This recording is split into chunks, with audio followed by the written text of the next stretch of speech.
the chief guest and board chairman of Uganda Bureau of Statistics,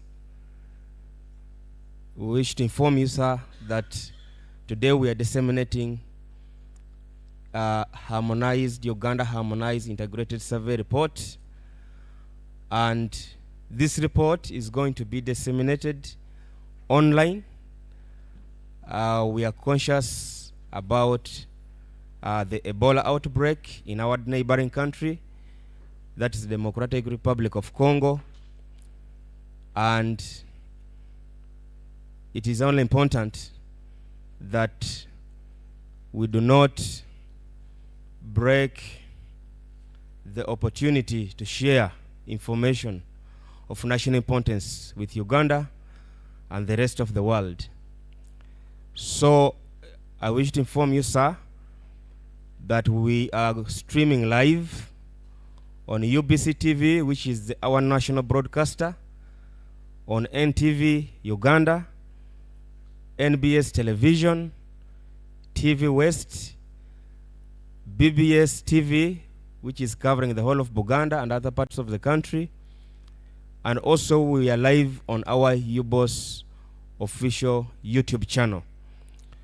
So we have catered for all our participants who have not been able, for the reasons already communicated by the Bureau, to be here present physically. But they shall be following the entire proceeding online. And this report shall also be uploaded on the website for further reading and making good use of this very important information. So once again, I take this opportunity to welcome your chief guest for being here with us, and to welcome the executive director, all members of the ExCom, and the heads of department who are here, members of staff, and the media. You're all most welcome. So in that respect, I request that you allow me, we start this program officially by having our national anthem, one stanza, East African anthem, one stanza, and seek God's guidance as we go through this day and this program. I therefore call upon Juliet Nakayenga and request all of us to stand up, anthems and prayer.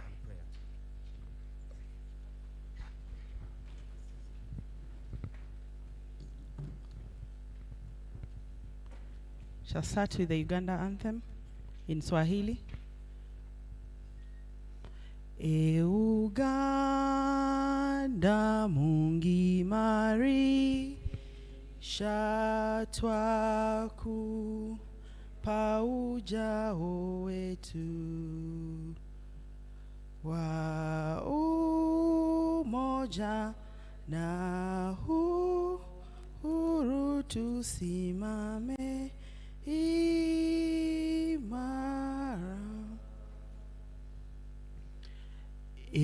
Mungu twaomba uilinde Jumuiya Afrika Mashariki, tuwezeshe kuishi kwa amani, tutimize na malengo yetu. Jumuiya yetu sote tuilinde, tuwajibike, tuimarike. Umoja wetu ni nguzo yetu, jumuiya yetu. Let's humble ourselves for a prayer. Heavenly Father, we come before you as we prepare to share the findings of this harmonized integrated survey. We pray for clarity and understanding as this report is disseminated, that its insights will be received with open minds and hearts. Guide us to communicate the truth effectively, leading to informed decisions and positive actions. May this data serve to illuminate our paths forward, forecasting the growth and progress. In the mighty name of God we pray. Amen. Thank you very much, Julie. I request you to take your seats. And just to remind all those who are following us online on the various television stations, UBC, the national broadcaster, NTV Uganda, NBS Television, BBS TV, TV West, which is covering the entire part of western region of Uganda. We are covered all over this country because ideally, chief guest, all these television stations are accessible from all this part of the country, but also they are accessible even online by those who may not be residing here. So allow me therefore to take this opportunity to invite the executive director and the chief statistician to welcome us and also open this dissemination workshop. Let's welcome Dr. Chris Mukiza with a big hand clap.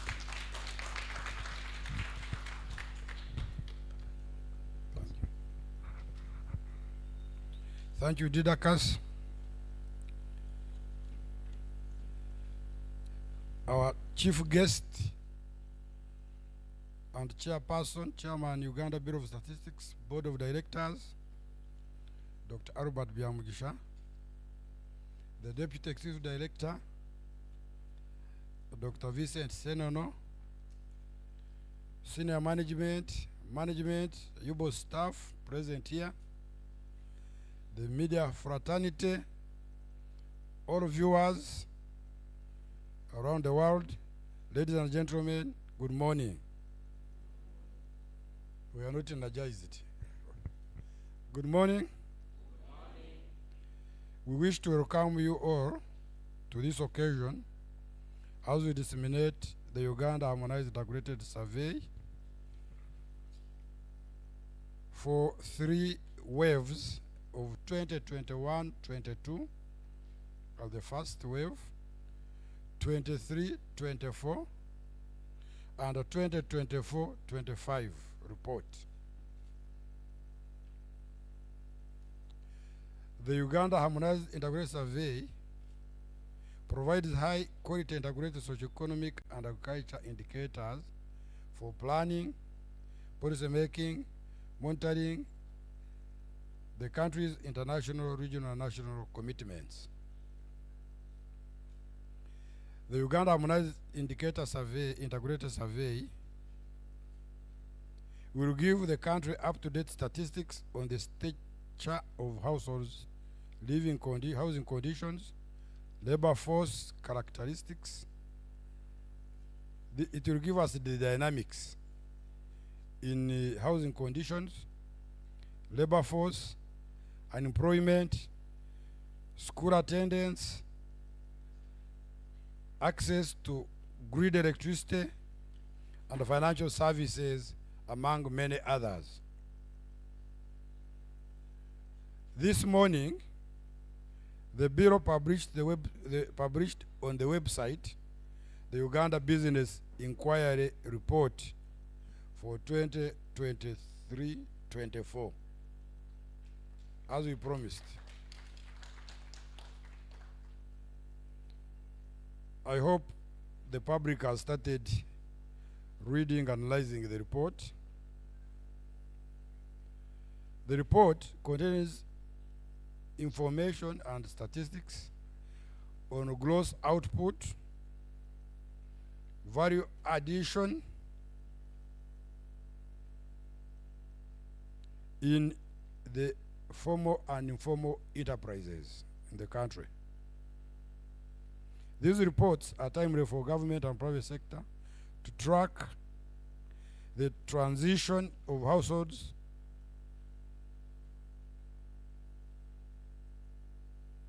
into monetary economic practices, as well as the transition into labor markets and poverty dynamics. We would like to take this opportunity to appreciate the public for appreciating the importance and the value of statistics at both household and macro level. At the Bureau, It's our promise that we shall continue to produce and avail quality official statistics, putting into consideration the demand-driven needs emerging from time to time within the statistical ecosystem. You should note the word demand-driven and needs. Here at the Bureau, we have emphasized we produce and disseminate data that is needed, not necessarily that the data that is liked by some source. We present the picture as we are so that we can make proper understanding of the country. I would wish to inform you that next week on Thursday, the Bureau will publish the Baseline Education Census 2025 report, which will give us detailed data and statistics pertaining to the country's education sector. Today, as we disseminate the findings from Uganda Harmonized Integrated Survey, we encourage all stakeholders to make full use of the reports that UBOS has already disseminated, and also connect. Others should connect these reports, link them to ensure they come up with proper interpretation of the economy-wide aspects. For better planning, informed evidence-based policy making, and designing projects and programs for development outcomes. With these few remarks, we once again welcome you to this dissemination, and I also want to take the opportunity to officially open the dissemination. Thank you.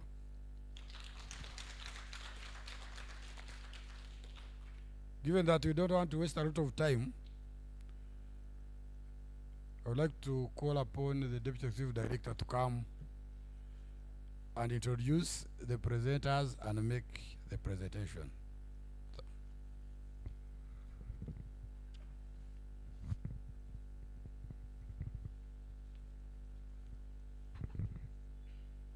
Our guest of honor, and also the Executive Director of Uganda Bureau of Statistics. As already mentioned, my name is Dr. Vincent Fred Senono, and it allow me 1 minute to allow only people to stand up for those who have been actively involved in the production of this report before I introduce the presenters. Can you stand up, members?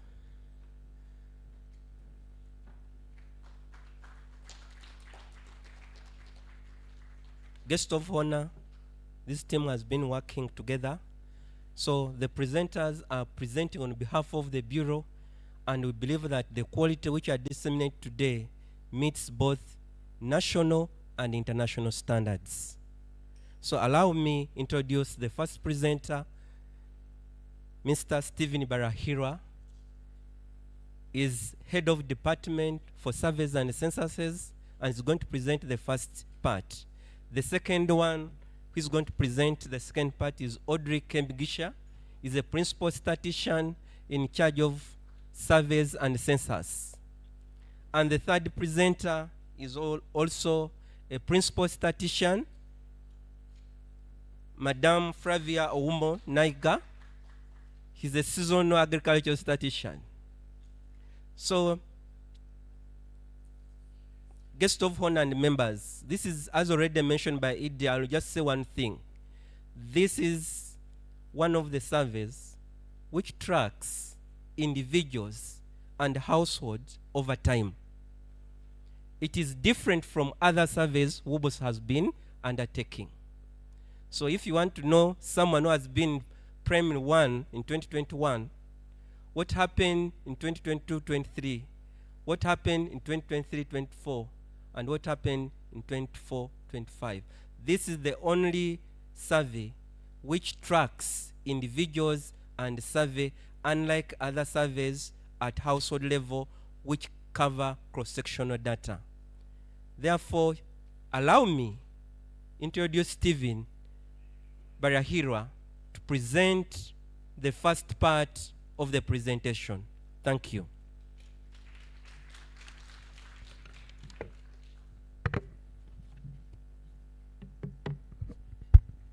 Thank you, DED.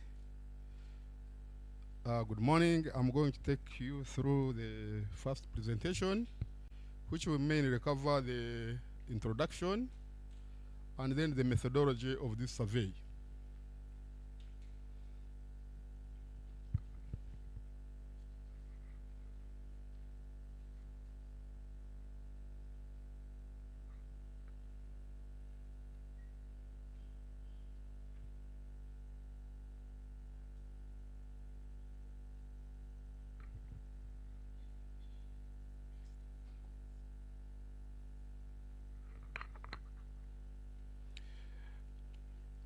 I begin with the presentation outline.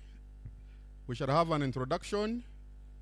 This outline is for the entire presentation, including what my other colleagues will present. We shall have the introduction, the rationale, objectives, methodology, findings, and then we present a summary. Now, this Uganda Harmonized Integrated Survey is an annual survey program which is aimed at integrating the Uganda National Panel Survey, the annual agricultural survey. It provides data and statistics on socio-economic and agricultural indicators required for planning, policy making, and informing national, regional, and international development frameworks.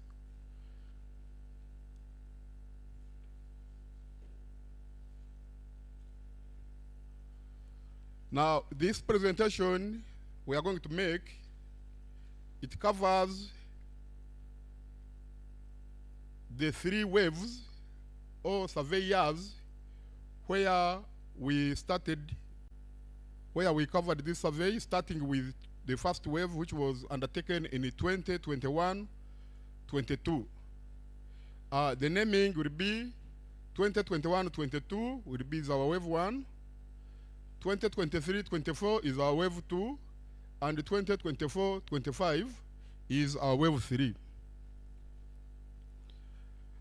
Now, the DED has told you that this is a survey where we follow households and household individuals therein. So we had been undertaking some of these surveys before we decided on this integration, and these surveys were the Uganda National Panel Survey, where we were tracking individuals for a period of time. It was started in 2009-10, using the UNHS of 2005 and 6 as our baseline, and we covered all those years as you see highlighted there. We were following the same households and the same people that were in those households. What normally happens, if we are following a household and a new member joins that household, that member is also recruited. So our target is households, but we cover all the members who are also in those households. Then we also had the annual agricultural survey, which was undertaken in those years, 2017-18, 2017, 2018, 2019, and 2020. Now, the rationale of having this integration and harmonization is that with integration, we have shared samples, shared questionnaires, and similar fieldwork protocols, thereby improving technical efficiency. In this efficiency, we avoid duplication, we align methodologies, we improve coverage, and we achieve estimates, precision, and timely output. And the other achievement that we get from integration is reduced costs. Using the same resources, both financial and human, we are able to cover a wide range of indicators. As you have seen, we have both agriculture and other socio-economic characteristics, but we use the same people to collect that information. Now, on harmonization, it focuses mainly on standardizing, aligning, and creating consistencies between the different elements that we have in the survey. Which elements? We have the standards, and then all the data processes that are there contained. The objective of this survey, the general objective, was to produce inter-survey changes in demography and socioeconomic indicators, notably household headship, education, labor, financial services, poverty, among others. We are talking of changes because we are following the same households. So we are able to see what changed between the last visit and the next visit within the different waves that we undertake. The specific objectives are to provide information on changes in agricultural inputs, production and access to extension services, and information at household level. We also have an objective of providing information on welfare dynamics at household level. Then the other objective is to generate longitudinal data to support policy analysis, monitoring, and evaluation of projects, investments, and programs. Next, we look at the methodology which we employed. This survey, just like all the other surveys that the Bureau undertakes, we normally start with stakeholder consultation. As a reminder, we started this in 21-22, so we started by having a stakeholder consultation on what to include, on what our stakeholders want to be measured over time and being monitored on how it changes. After that, we developed the questionnaires and did a pre-test, recruited and trained field workers, started data collection, undertook data analysis, data processing analysis, and then we wrote a report, and here we are disseminating that report. Now, looking at also the methodology that was employed in enrolling people to participate in this study, we used the sampling frame with all enumeration areas from the National and Population Housing Census of 2014. To recap, we did this survey, the base being 20, 21, 22. We hadn't done the census of 2024. So we used the census, which was the one existing then of 2014, to select our sample. We had a sample size of 5,640 households, which was drawn from 470 enumeration areas. The enumeration areas selected from the 15 were selected from the 15 statistical subregions based on probability proportional to size. What this means is, if a region is bigger, it has more EAs. If a subregion is bigger, it will have more EAs. If it is small, it will have less EAs proportional to it, but sufficient enough. So after selecting these EAs, we selected 12 households randomly from each of the EAs. And this was done using the listed households that we had done in the 2019-20 Uganda National Household Survey.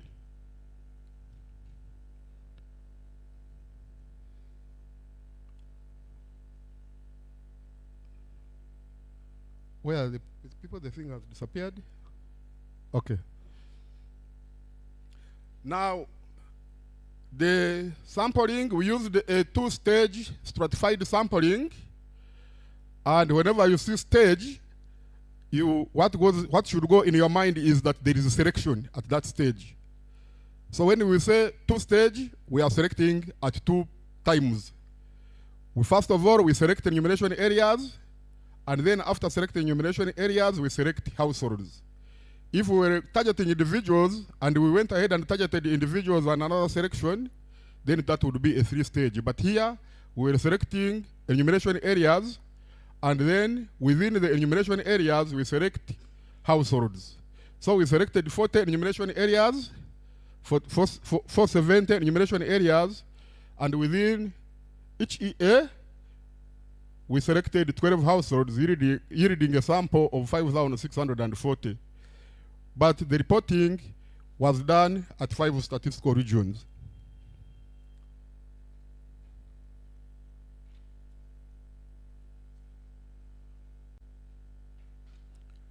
Now, next I talk about attrition and retention of these panels. Attrition basically refers to loss of participants in a panel survey. You may start with, say, 5,000 households, but by the time you reach on wave 3, on wave 2, rather on wave 3, you find you have 4,500. So you will have lost some of the participants. And we lose this because of many reasons. A household may have been a one-person household and that person dies. So that household, even if we went back, we shall never get it. So the attrition rate between 2021 and 2021 and 2022 to 2023 and 2024 was 8.8%. We lost 8.8% of the households that we had in the first wave of 2021 by the time we reached 2023-24. And that automatically means that we remained with 91.2%. That is the households that we were able to retain. Now, between the 2 years, 2023 and 2024, to 2024-2025, our attrition rate is 4.6%. So we lost 4.6% of the households that we had at the beginning of 2023-24 by the time we completed that wave in 2024-25. Then, if we look at a longer period, we started in 2021-22. If we look at after those many years, 3 to 4 years, 3 years, our attrition rate is 13%. So which means we still have 87% of the households. Why you do this, you need to be sure that the sample you are remaining with is sufficient enough to help you to make comparisons over different periods. I think that's my part where I was supposed to end. Audrey, you'll pick up from there. Thank you very much.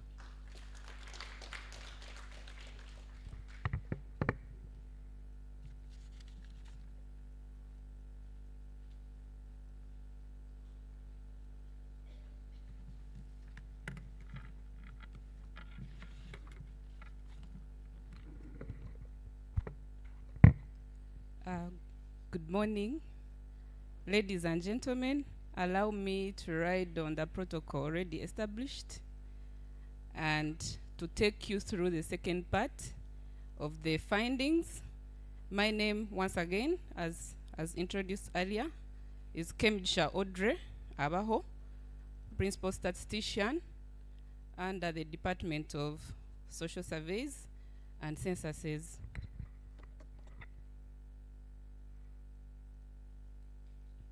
So the survey collected information on population characteristics. Majorly, this presentation is going to look at the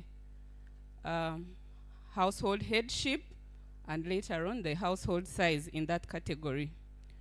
When we look at the proportion of household headship by sex, it is observed that the proportion of male heads decreased by 2% from 2021-22 to 2024-25, but we also see that the same increase is gained by the females.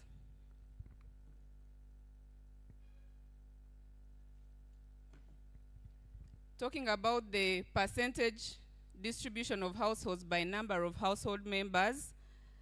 This is mainly the household size. If you went in wave 1, how many members did you find in the household?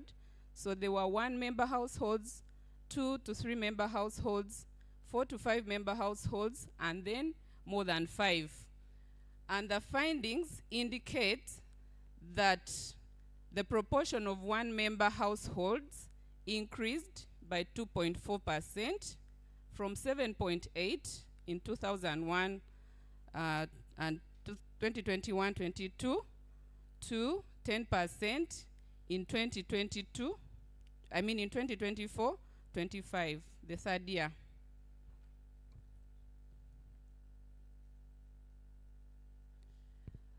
That was it on the population characteristics. When we look at education, we look at school attendance.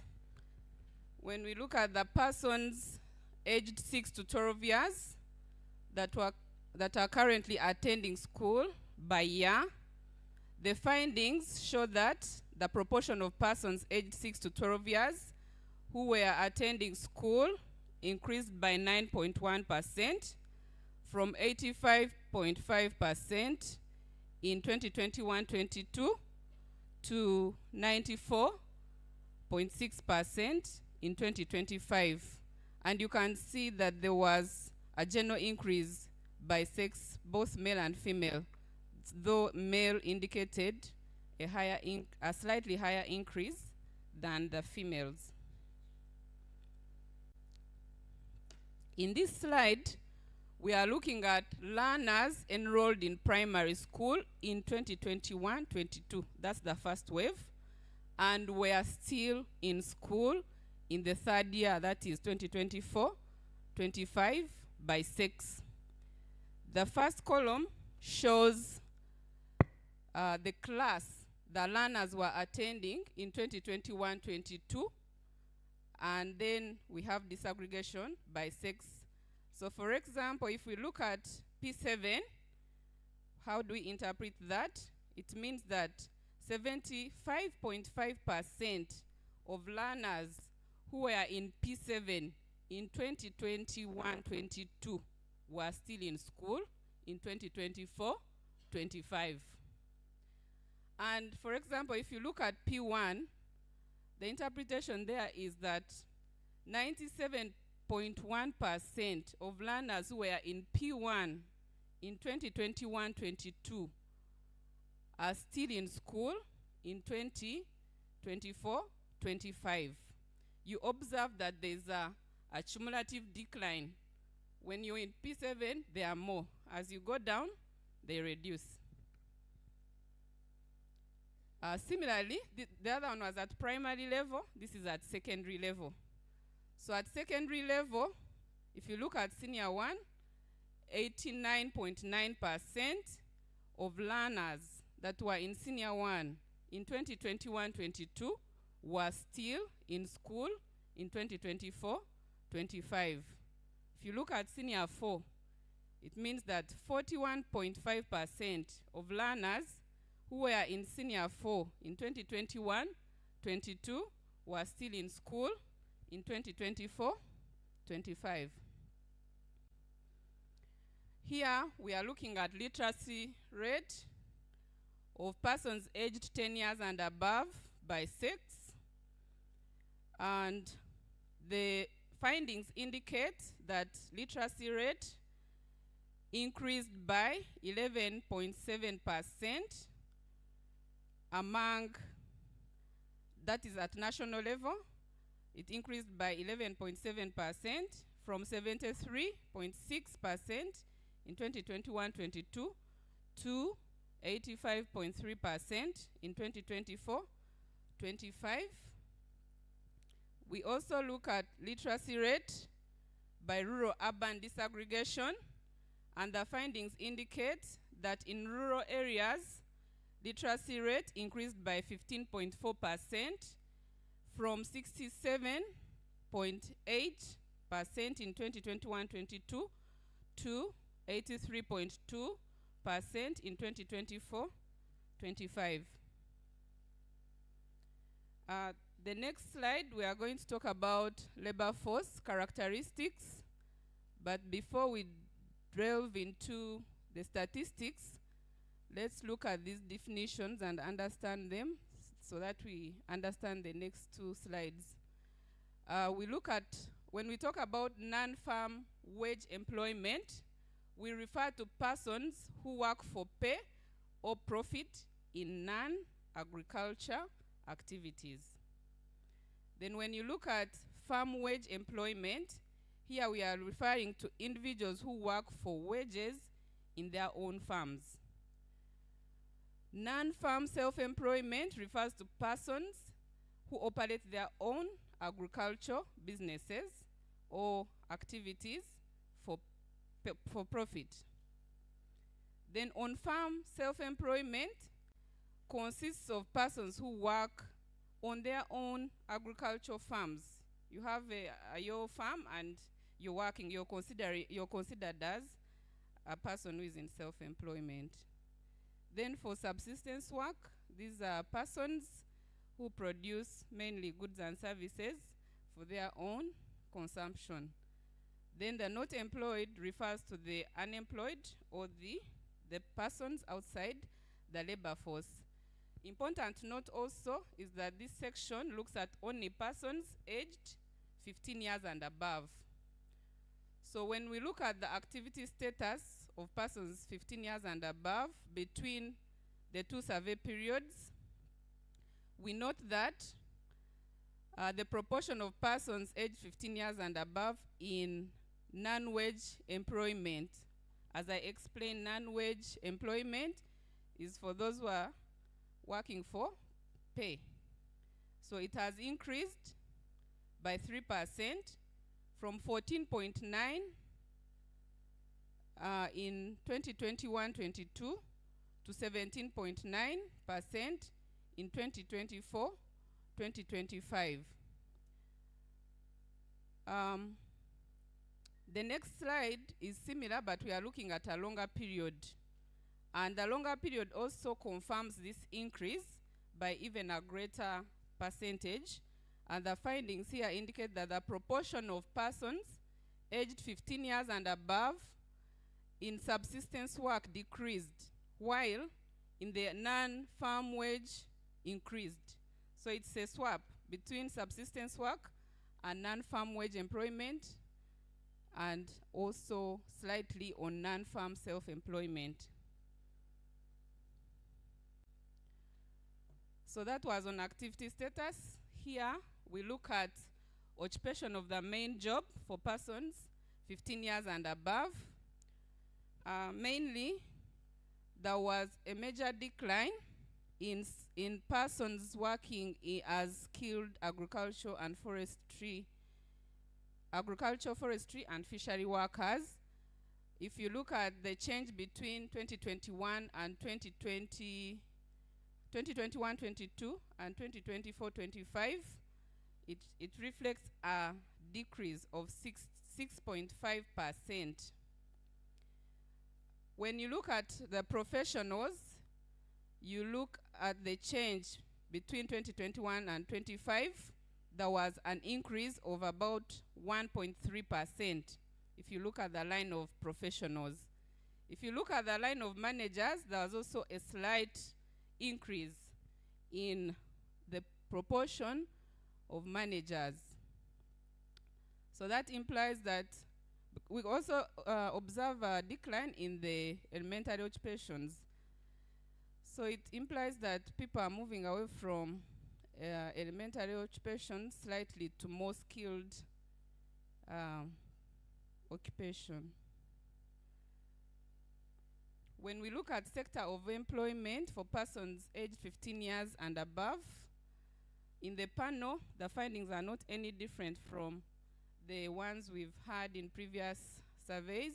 It shows a decline in the agriculture, fishing, and forestry of about 8.3% between 2021-22 and 2024-25, while these other industries are picking up. Services is going high, industry is also slightly increasing. When you look at the unemployment rate of persons still of 15 years and above by sex, the findings show that unemployment rate slightly increased by less than 1% from 2021-22 to 2024-25. There was a slight increase from 10.2 to 11. Now here, we are looking at transitions in the labor force status of persons 15 years and above. We look at the blue, the 23.6. Those are employed in all waves. But here the major information is that overall, 21.8% of individuals transitioned into employment, 5.5% transitioned into unemployment, while 21.3% transitioned out of the labor force. What this means is that in year one, if you transitioned into employment, probably in year one you were unemployed, but by the last year, you've transitioned into this other category of employment, and vice versa.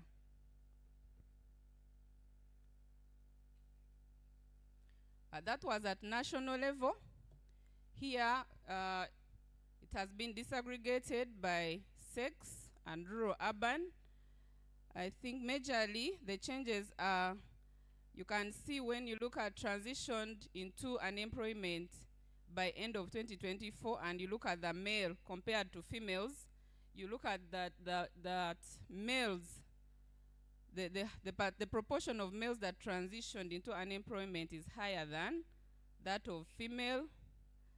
And also, when you look at those who transitioned out of labor force, with females are slightly higher than males. Ladies and gentlemen and viewers, now we cross to findings on household and housing conditions.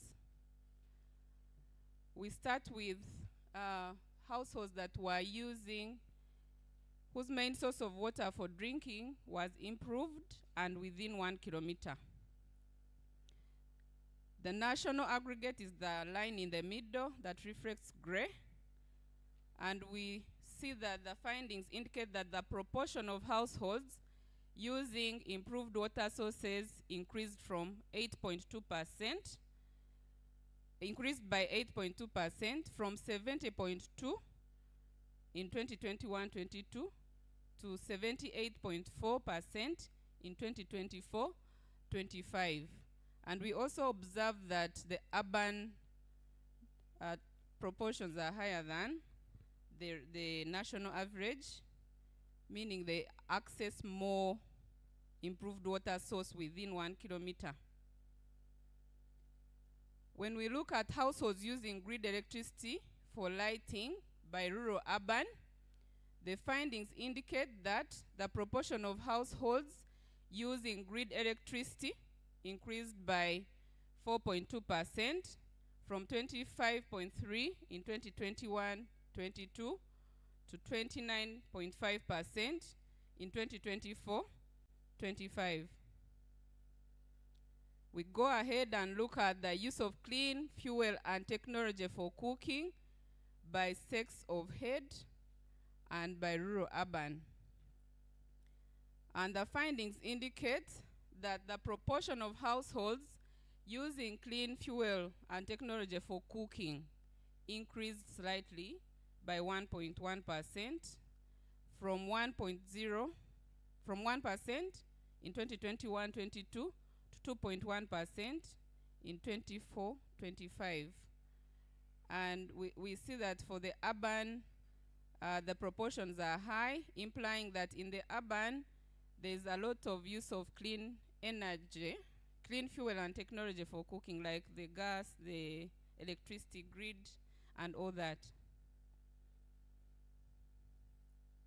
When we look at access and use of financial services, the survey asked questions about whether someone has an account in a commercial bank or MDI. And we see that the findings indicate that, and also this was asked for persons aged 15 years and above. And the findings show that the proportion of persons aged 15 years and above that had access to bank services increased by 2.7% from 10.7% in 2021-22 to 13.4% in 2024-25. And as you can see, the urban figures are higher than the rural. There's more access in the urban than the rural areas. Then of those who accessed, they were also asked if they own a bank account in their names. And the findings indicate that nationally, the proportion of persons aged 15 years and above who owned a bank account increased by 2.1% from 6% in 2021-22 to 8.1% in 2024-25. Then of those that owned accounts, they were further asked whether they have used their bank accounts in the last 30 days preceding the survey.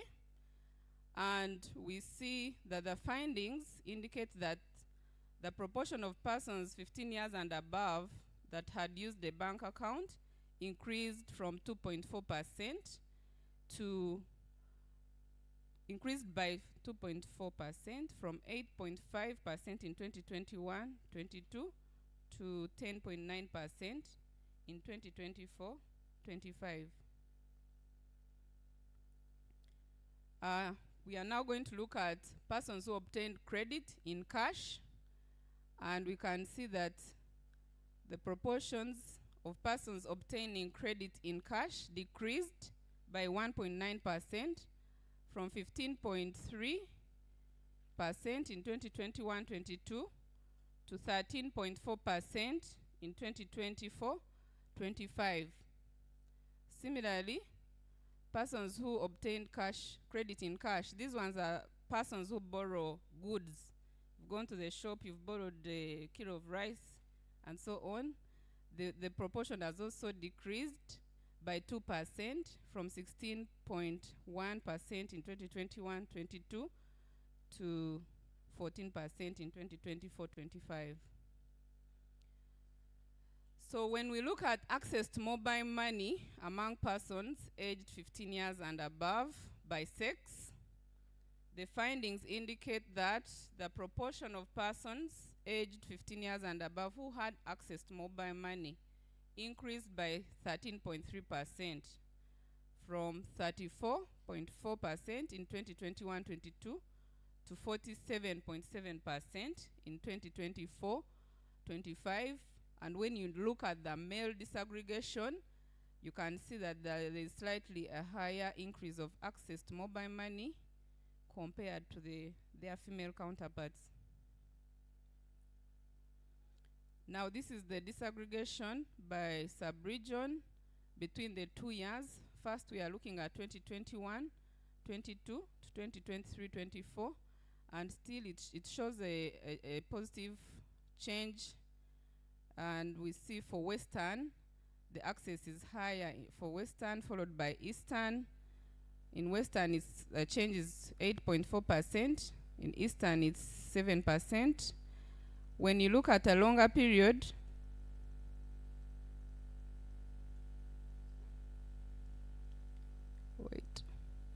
here, when you look at a longer period between 2021-22 to 2024-25, the change actually increases with time.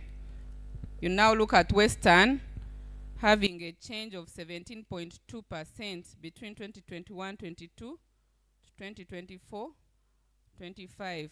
Generally, there's been an increase in the use of access to mobile money. When we look at household enterprise, household enterprises. The survey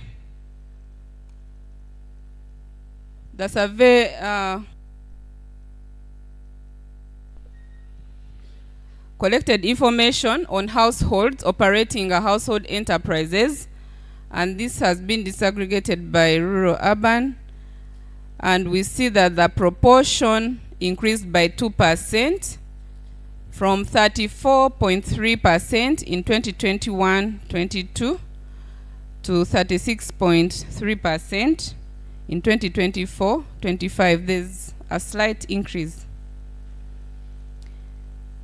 Ladies and gentlemen, thank you for listening. This is where I stop, but before I go, I want when he said that at a gathering, when he said that statistics without innovation is aimless, and for me, this is a plus to the Bureau for integrating the panel surveys with agriculture. I thank you.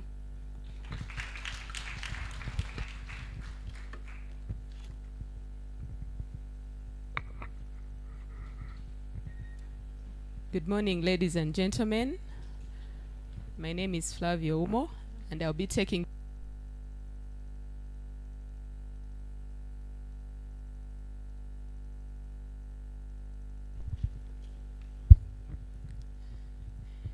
Good morning once again. My name is Flavio Umo, and I'll be taking you through agriculture.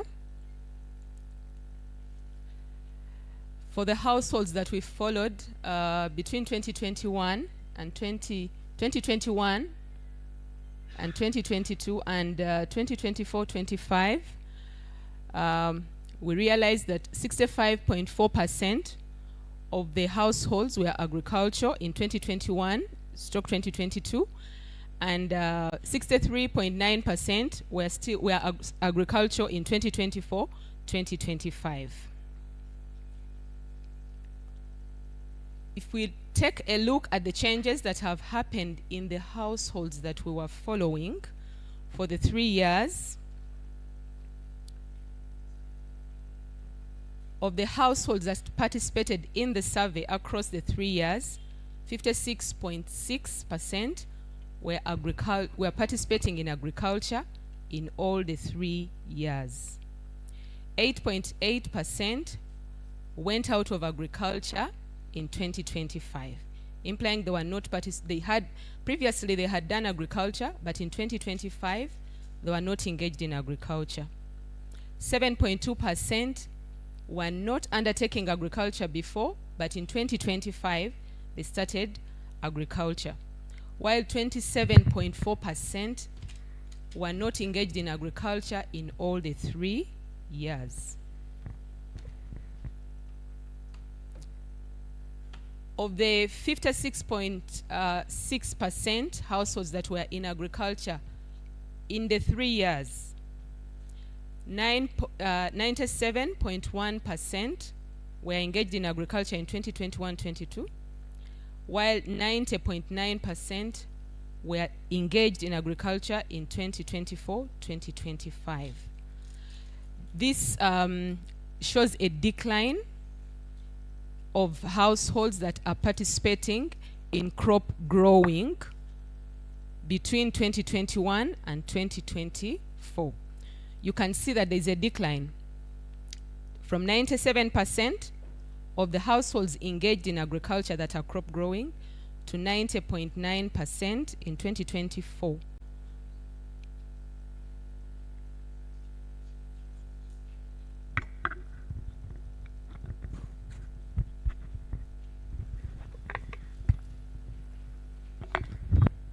A look at agricultural households growing crops across the 3 years. Still, we are following particular households in the 3 years. For the agricultural households that were growing crops in the 3 years, there was an increase in the percentage of households growing coffee, cassava, and banana. Specifically, households in coffee growing increased from 27.5% to 32.2%, while households growing cassava increased from 46.2% to 51.3%.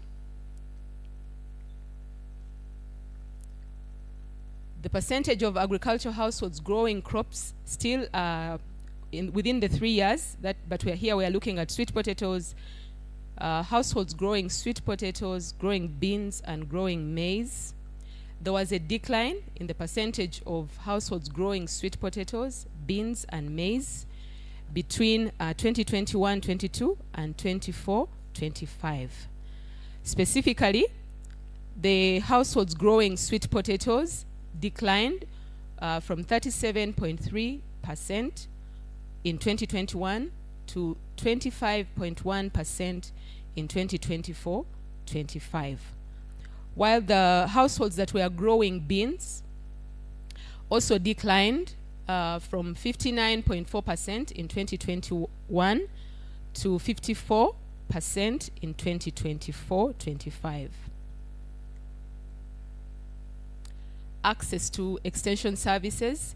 These services can be obtained by people either doing crop growing or livestock and poultry keeping.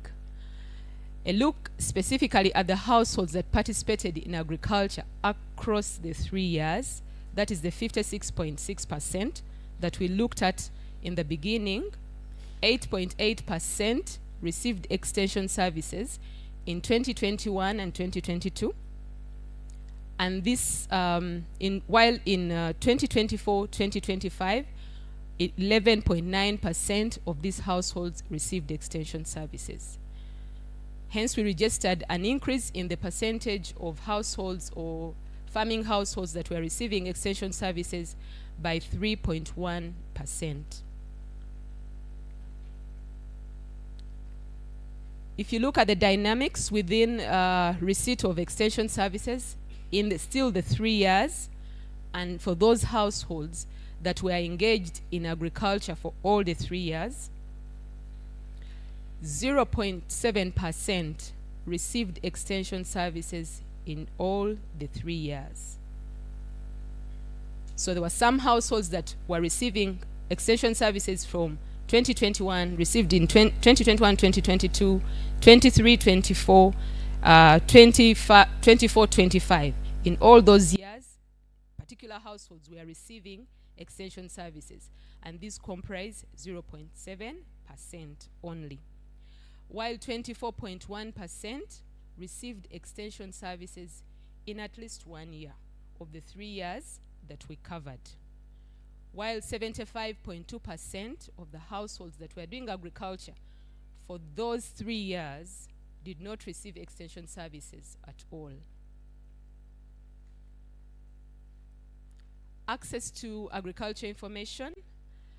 The households were asked if in the agriculture year the household received any information, and the information that we're looking at, just to give an example, was whether someone was receiving, or the household was receiving information on weather, crop varieties, animal diseases and pests, or plant diseases and pests, farm machinery, and the like. And we note that for households that were in agriculture across these 3 years, 96.3% received agricultural information in 2024-2025. But realize that there's an increase from 91.8% of households receiving agricultural information in 2021-2022 to 96.3% in 2024-2025.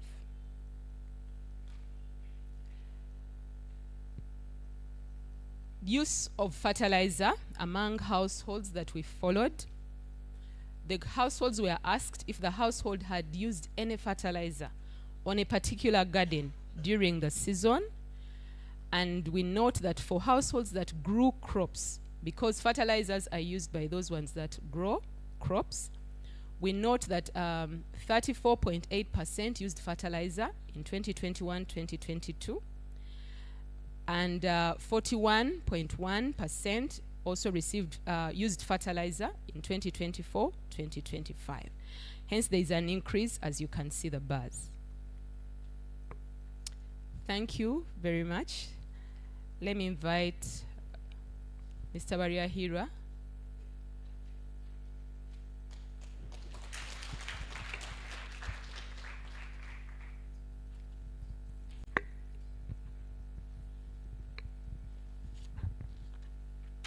Thank you, Flavia. I am here again now to present the last bit of this presentation.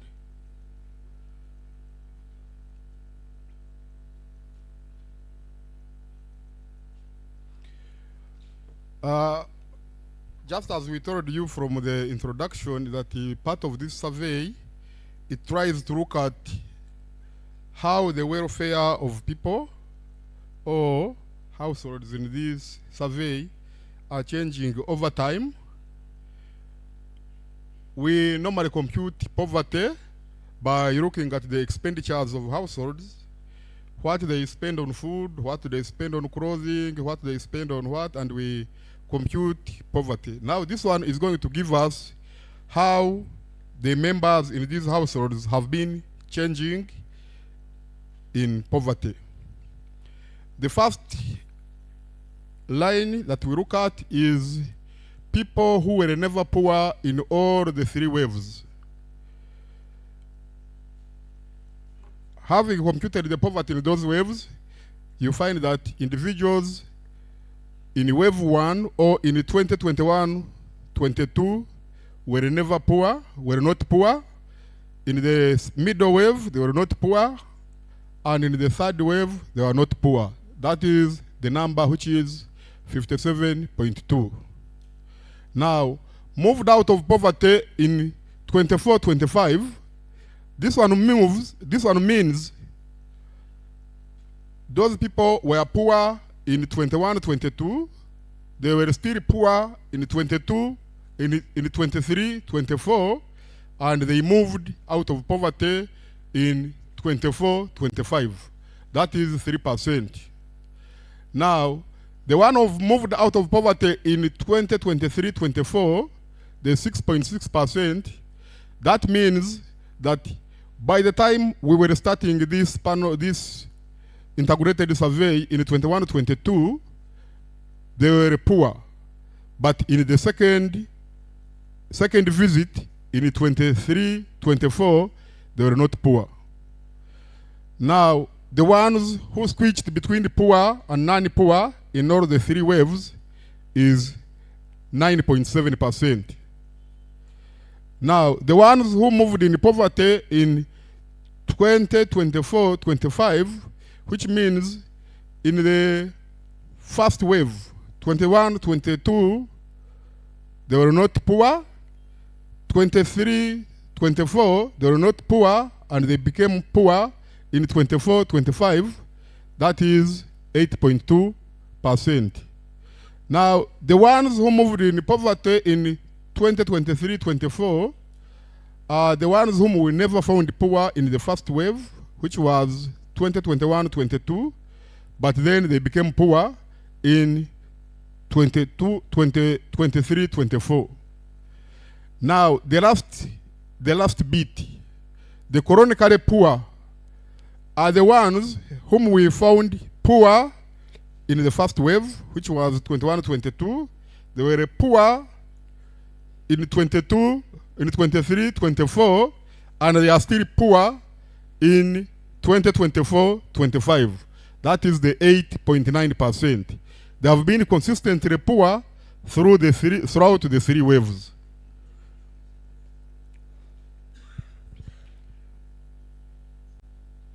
So next, I move to the summary of the findings that have been presented throughout this presentation.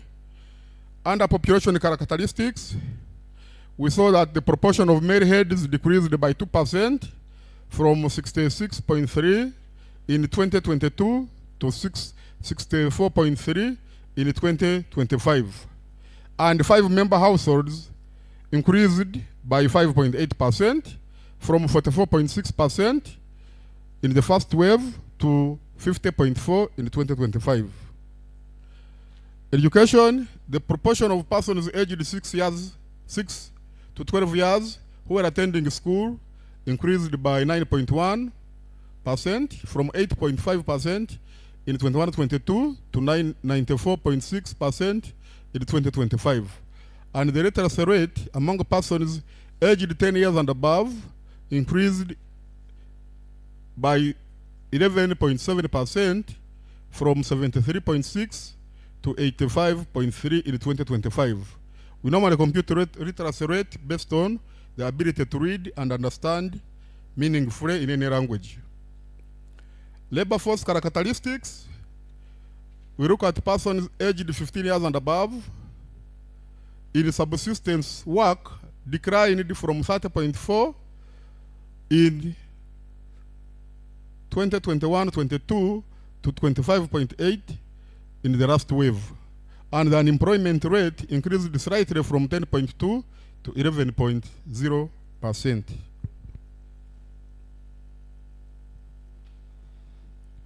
Household and housing conditions, improved water access, rose from 70.2% to 78.4%. And this one we looked at those who have improved water within 1 kilometer. Electricity access also increased from 65.2 to 74.8. Access to use of financial services, mobile money access among persons aged 14 years and above increased from 34.4 to 47.7%. Bank account ownership also increased from 6 to 8.1. Nationally, household enterprises that operated households that operated enterprises increased from 36.9 to 38.8. Under poverty dynamics, we saw that 8.9% of the members of the households were chronically poor. That is, they were poor in all 3 waves. 14.5% moved into poverty, while 9.7% moved out of poverty.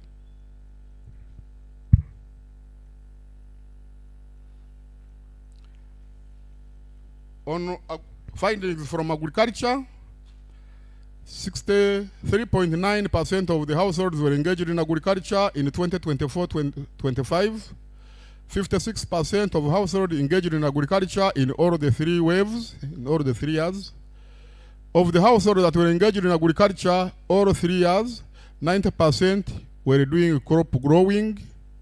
There was an increase in the percentage of the households growing coffee, cassava, and banana for food, which we normally call matoke, between the first wave and the last wave, 24-25. That is a typo. The percentage of households growing coffee increased by 4%, cassava by 5.1 between 2021-22 and 24-25.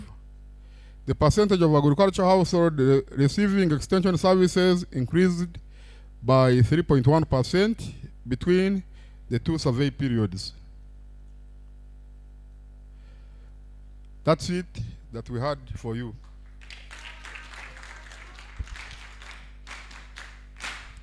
Nyongeza tena. So you will allow me to hand over this microphone to the ED to guide this session of the panel. Yes, thank you, presenters.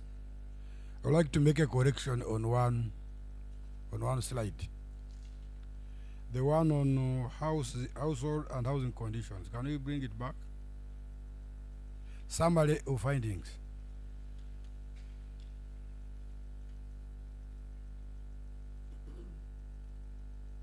Summary of findings. Yes, Stephen, we reported data on grid electricity access. So I don't know where I've got that number from. So it should be grid electricity access increased from 25.3% in 2021-22 to 29.5% in 24-25.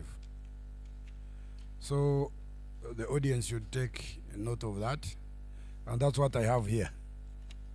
So I think there was a virus that changed your presentation.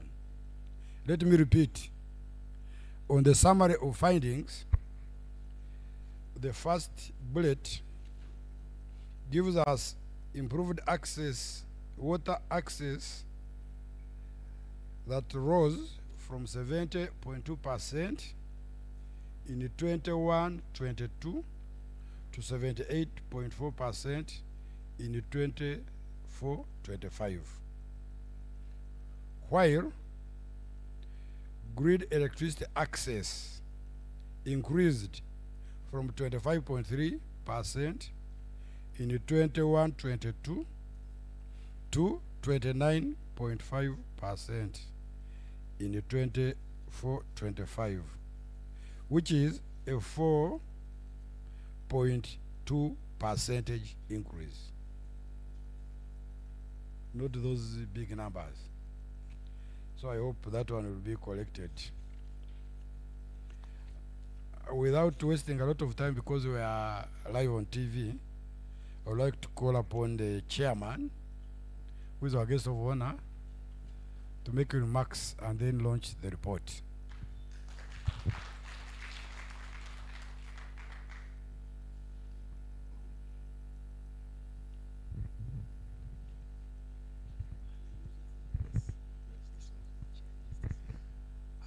Thank you very much, the Executive Director, Dr. Chris Muchiza, Deputy Executive Director, Senior top management and staff of Uganda Bureau of Statistics, members of the media fraternity, and all of you as watching this launching report. Distinguished guests, ladies and gentlemen, good afternoon. Allow me, in my capacity as the chairman of the Uganda Bureau of Statistics Board of Directors, to begin by expressing sincere appreciation to all stakeholders who continue to support the work of the Uganda Bureau of Statistics.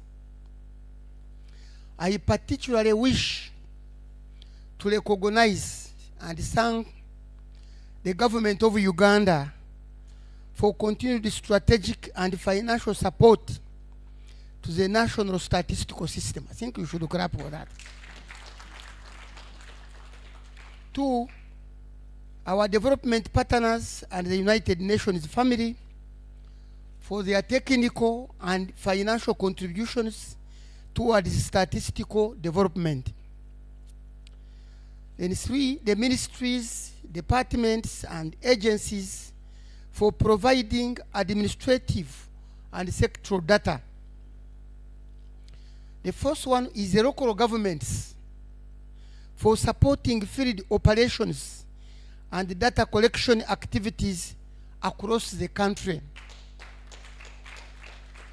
We should also not forget the researchers, academia, civil society, and the media for continuously utilizing and disseminating official statistics.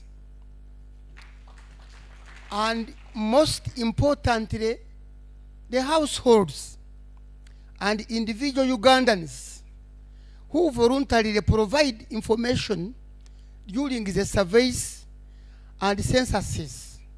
Without their cooperation, these statistics would not be existing now.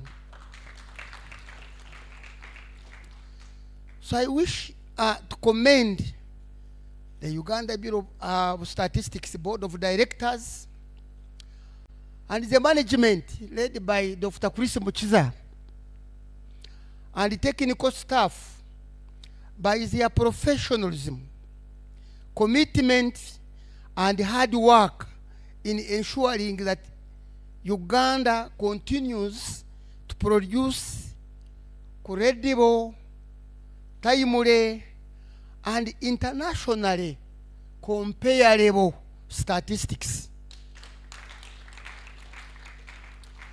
The Uganda Harmonized Integrated Survey Series is one of the most important statistical instruments in our country because it provides annual data on poverty, agriculture, employment, household welfare, access to financial services, education, labor participation, and the other key social economic indicators. And I think this is the first one.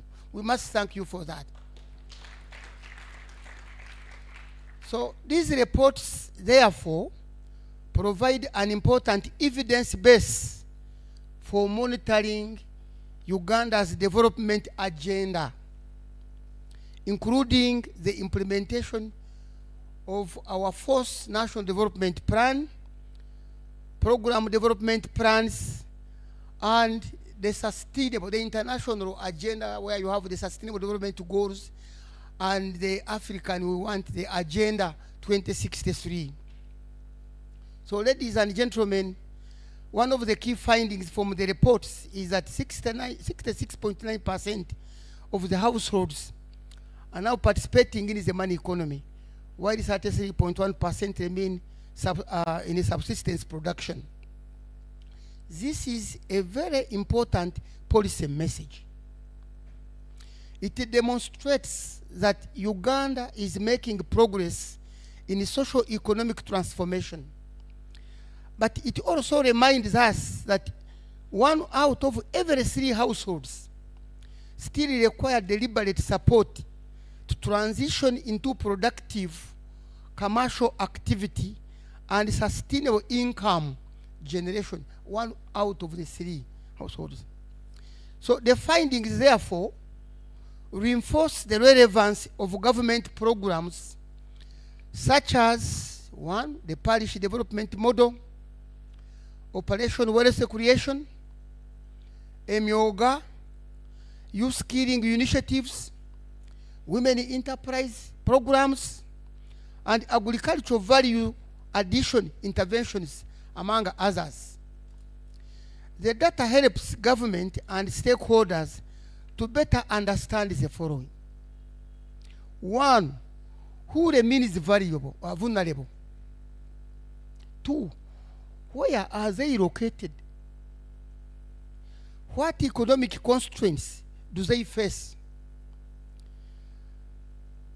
Their access to education and financial services, and what targeted interventions are required.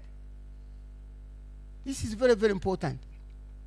So, distinguished guests and viewers, the survey findings on financial inclusion are equally important.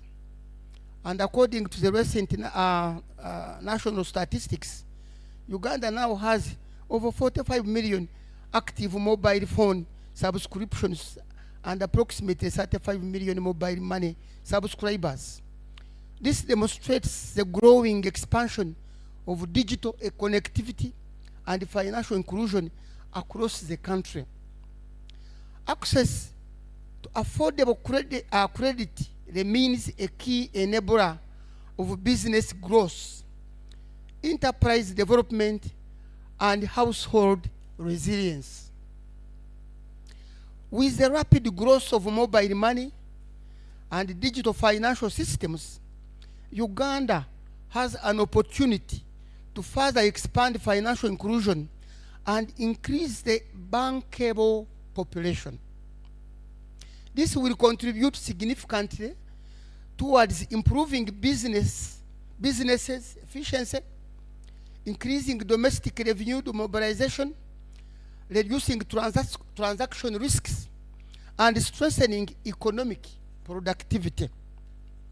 So, ladies and gentlemen, the survey also highlights important issues regarding education, employment, and labor productivity. Uganda continues to have one of the youngest populations in the world. And according to the recent national population and housing census, approximately 73% of Uganda's population is below the age of 30 years. This youthful population presents both opportunities and challenges. If adequately skilled and productively engaged, our younger people can become a major driver of economic transformation and intervention. intervention and innovation. So government has already invested heavily in universal primary education, universal secondary education, technical and vocational education, and training, and other skilling programs.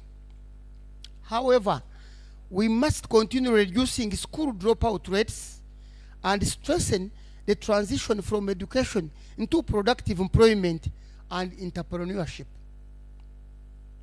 Distinguished viewers and ladies and gentlemen, the Uganda Harmonized Integrated Survey is also extremely important for tracking Uganda's progress on the Sustainable Development Goals. For example, the reports provide critical indicators for monitoring Sustainable Development Goal number 1 of ending poverty. We have the data now. The second one is on goal number 2 on food security and agriculture. And the third one is on goal number 4 on quality of education. And the fourth one is on goal number 5 on gender equality. Then we have goal number 8 on decent work and economic growth. And the data also provides data for SDG number 9 on industry and innovation. And also goal number 10 on reducing inequalities. Meaning that we have expanded our base, and as we know, out of 232 SDG indicators monitored globally, Uganda indicators which are eligible is 201. And out of that now, we have been measuring 149, so which means the database has expanded now. We must do more than 164, something of the nature. So I thank again the Bureau leadership and you technical people for doing that. So which means it puts us also number 1 in the region. As you may be aware, Uganda has already localized the SDGs and recently launched the third SDG roadmap, 25, 26, 29, 30. Therefore, quality, timely statistics remain central in monitoring progress and ensuring that no one is left behind. I therefore call upon the ministries, departments, and agencies, local governments, development partners, researchers, academia, civil society, the private sector, and the media to actively utilize these reports in planning, budgeting, implementation, and monitoring of development programs. Ladies and gentlemen, allow me once again to congratulate the Executive Director, Management, and staff of the Bureau for successfully producing and disseminating these important reports in line with the Bureau's release calendar. There is a calendar which you have followed, and please keep it up, and we thank you very much for that. So UBOS has once again fulfilled its mandate of providing the nation with credible evidence. The responsibility now lies with all of us to utilize this information effectively in making decisions that improve the welfare of our people. So together, let us continue building a resilient, inclusive, and prosperous Uganda where no one is left behind. I think it is now my distinguished honor to officially launch the Uganda Harmonized Integrated Survey reports for 2021-22, 22-23, and 24-25 for public use. Thank you very much.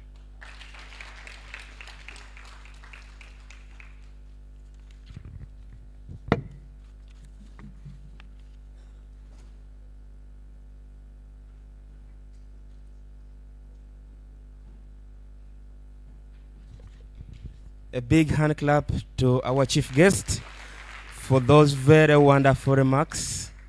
Thank you so much, chief guest. Thank you, Chairman.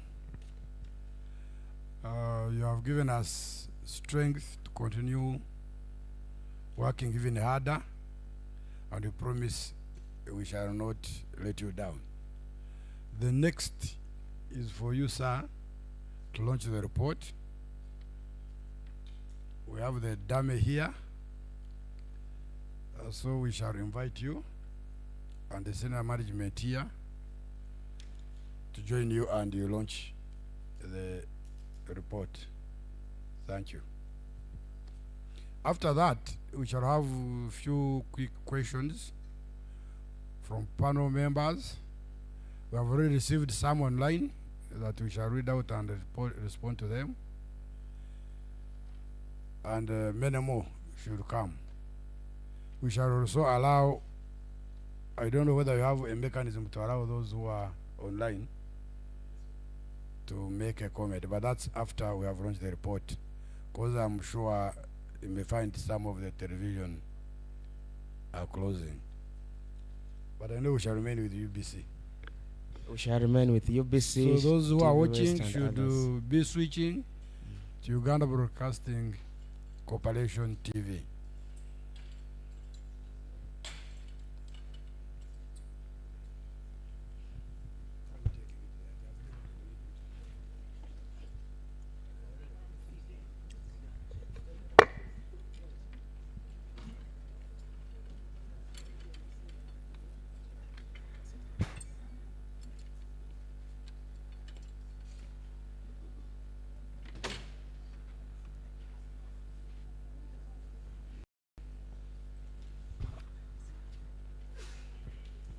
Thank you, ED, for that guidance. So now we move to the launch of the report, and the chief guest is going to unveil the Uganda Harmonized Integrated Survey. Can we give a big hand clap as the ED and the chief guest unveil this report to the whole public for the first time again?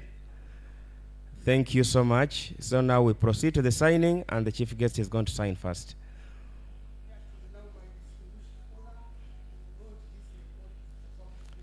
A big hand clap as the chief guest signs that report. Thank you, sir. Thank you so much. We shall then proceed to have the chief statistician, the executive director, also append his signature. Can we clap for ED members?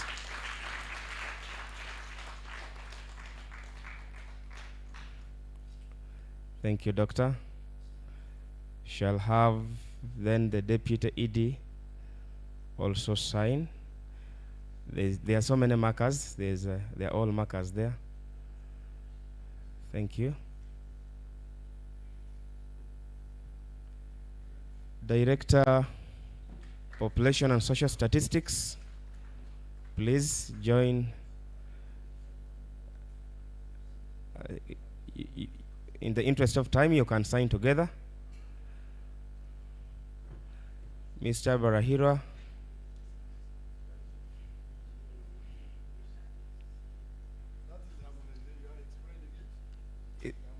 The harmonization is happening now. Harmonization, the two different directorates are working together and having this one report. Like the ED said, and one of the presenters said, that data without innovation may not communicate well. So these are all innovations that have been generated into StatsCo production. Thank you, team. The presenters can also integrate and sign. So we are going to have a group photo, and after that we are going to have you members of the media ask all your questions here. The chief guest and the executive director with all his team, they are going to remain here. We shall request that for those who may feel like moving out, you move in silence, because we need good media coverage. So we shall not expect much noise. So I request the team to move this dummy aside so that we can have an official group photo.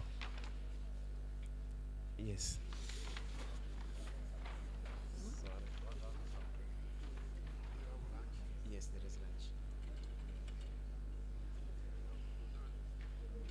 So let's have this group photo, members of management, with the chief guest and the ED.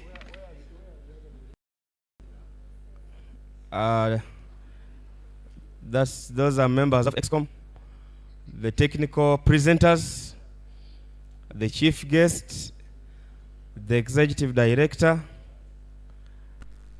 I want to assume that the lenses of these cameras can cover this wide spectrum, and just not, if it is not the case, then other people can go behind.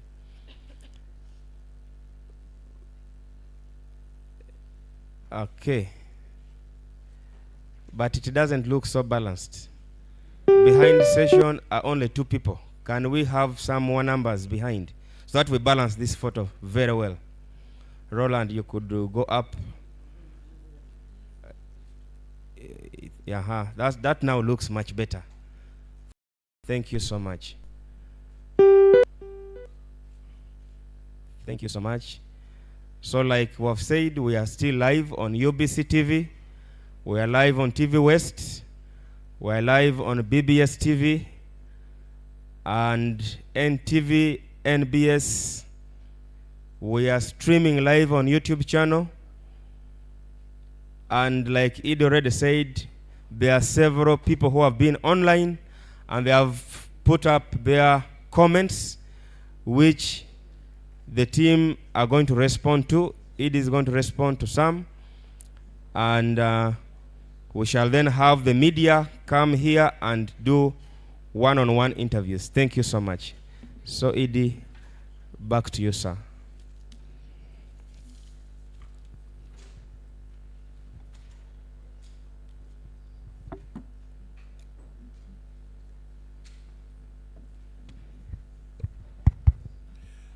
Thank you, Director of Ceremonies. And thank you, members and audience, for having been with us since 11. We've got some few questions. Maybe let me ask, do we have anybody here who has some comment, questions, observations before we go on these other that have been fielded online?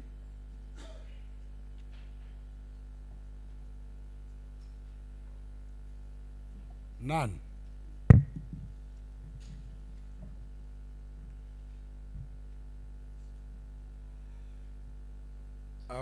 We've got some comments and questions from Dr. Sarah Sewanyana, the ED of EPRC. And one question is that given that you are dealing with panel with an attrition of about 13%, did you hear it? Yes. How are the characteristics of these groups, panel and those who dropped out? How are their characteristics? Throughout the presentation, there was no mention of the weights. Did we reweight the panel to maintain representativeness? So that's the first question. Can you answer that? Thank you, ED. The question refers to the when you say it is a panel, it means we are following the same people over time, and over time you find that some people drop out of the panel household. And in terms of dealing with the panel weight, you use what we call fair share and attrition testing. Before you present the panel findings, you test to see whether the household which remain in the panel are still representative of the population in the beginning of the panel. So that ED was done, and after finding out that the findings in the detailed report, it is there. The detailed report is there how the weighting were done to take care of the attrition rate. 2, we also checked whether the variables statistically differ over a period of time by what we call in statistics testing the significance of the findings. And we have tested that these statistics are statistically what? Significant. In statistical term, it means the reported change is a real change because of the good thing with the panel members. Since we are following the same household, the change is affecting the household and household members in real time. So that's why panel is important compared to the other surveys. So the weighting is done based on the panel weights. 2, the attrition is catered for in revising the panel weight. Because remember, in the beginning, we had a cross-section. In the second year, it becomes a panel. In the third year, it becomes a panel. Meaning that you must cater for attrition rate between all these surveys. So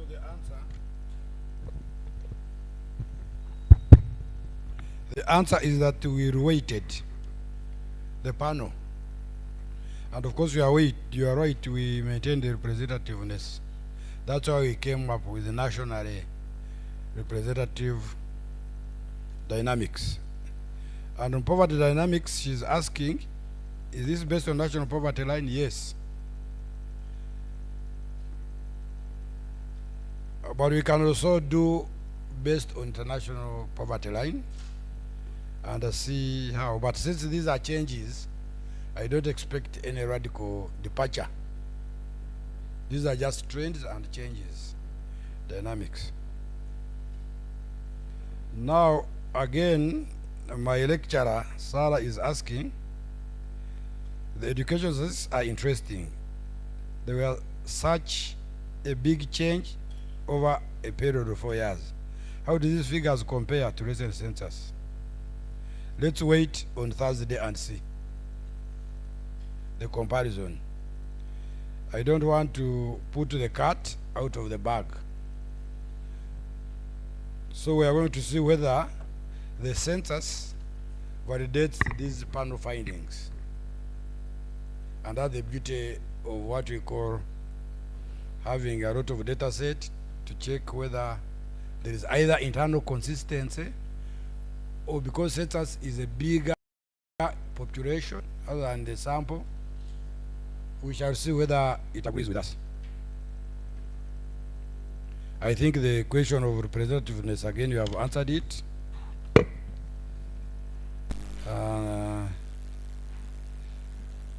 Go Fred has said, good presentation. However, poverty assessment could have included regions. That one we have done it in the report. The PowerPoint wouldn't present everything in the report at a go. And even what is not in the report, we can analyze further because the data set is huge.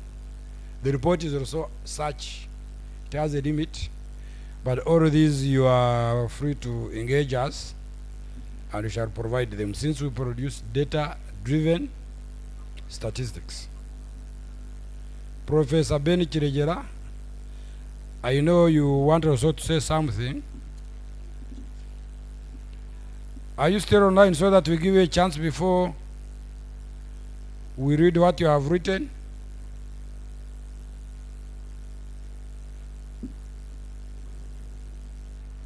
Is Professor still online?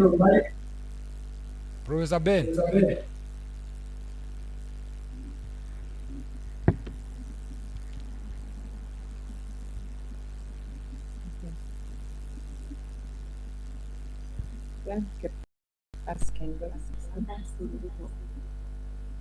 Anyway, as he confirms, let me read his own. He's off. Let me read what he wrote. Great work. Professor Ben Chirejera is the first board member of the Bureau, chairman of the board, and is one of the figures that led to the creation of Uganda Bureau of Statistics.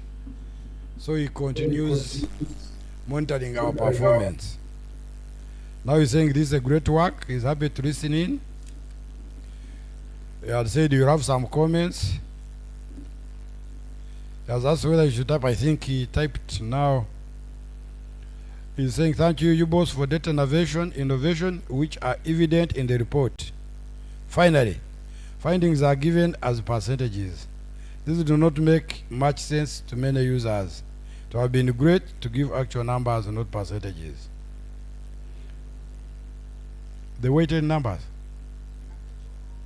Maybe, but because these are the dynamics can only be shown in where you have been and how you have changed. But the numbers we have, because the percentages are coming from the numbers.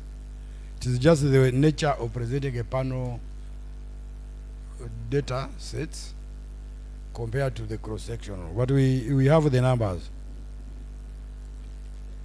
And our chairman says we are going to present the new government these numbers, because we have a lot of data and statistics we have disseminated, so that they can use them in their planning and policy formulation, and especially reporting the SDGs.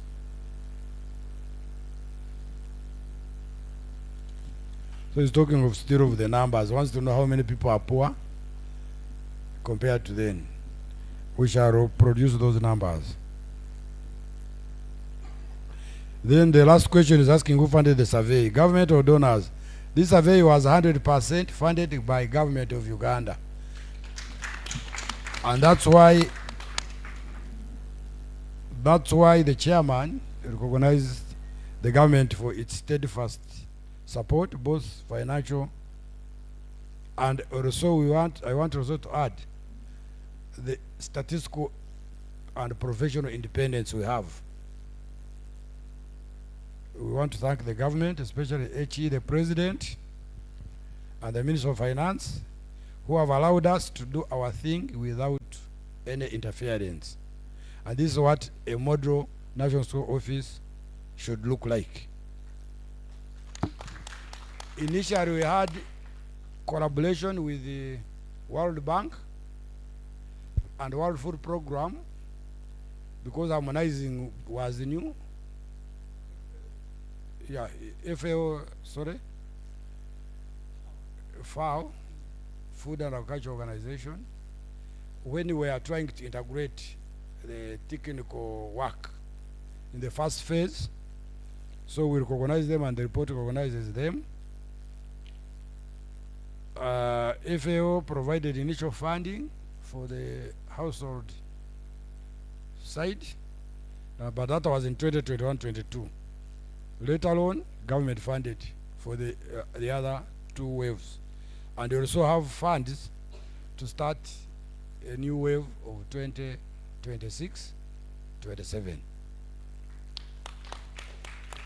So we are going to generate more longitudinal data. As per regional picture, we are I think we are the only ones who are producing this panel, the harmonized integrated survey data. I will find out whether other countries have published. There is an innovation, but they are still now. So we are leaders. And we shall also help our regional partners to ensure we produce these statistics for harmonization. Dr. Waswa Francis of UNDP, he says all indicators seem to be performing well, but recent MPI figure based on the 2024 census shows increase in multidimensional poverty. What could be the problem?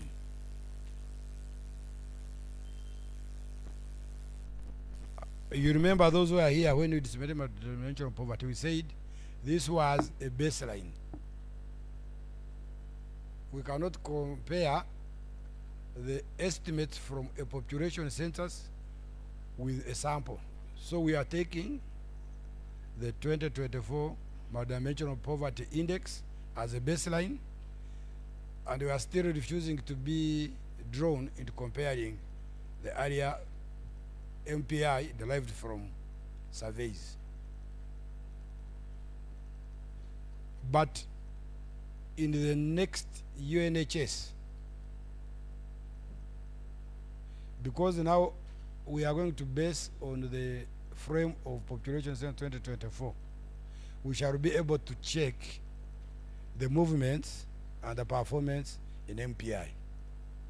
And I want to inform the public that we are starting in June the data correction, preparations and correction of Uganda National Household Survey for 26-27. After that, we shall produce the MPI that can be compared with the multidimensional poverty index we generated from the census data. I think those are all that I have. And Dr. Francis Waswa, you are welcome to continue working with us. I know we are missing you. Come back. You know, there is some innovation he's doing with my IT people and the data science group, which will also enhance the data quantity and the quality, so that we can have more statistical information. I think that's all I had. Is there any other didacas?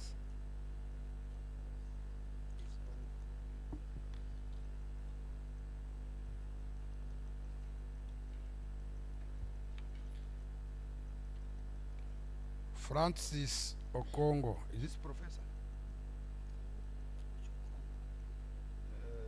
The doctor, I don't know. He's asking, what plan does UBOS have in accurately estimating cancer burden in Uganda in terms of national cancer incidences, prevalence, and mortality, given that many cancer patients don't come to Uganda Cancer Institute, and the DHIS2 aggregate report is complete. The UJ survey assesses for cancer screening and subject to recall bias. So that's a challenge it's giving us. We are going to engage you. I think you are in Cancer Institute, and see how we can capture this information going forward. So we expect you to come and we discuss how we can do this specific survey. It may not be possible to include it in the UDHS because the subject in UDHS is largely on female, women questionnaire.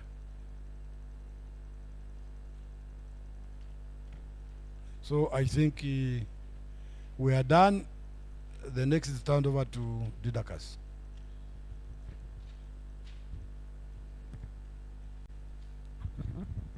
Thank you so much, Edie. I'm going to invite the members of the press to come here close so that you can ask your question. When we leave here, we shall be going for lunch, and that will mark the end of today's session. So for the members of the media who have questions, please, you can come here with your cameras and ask. Let's do it very fast.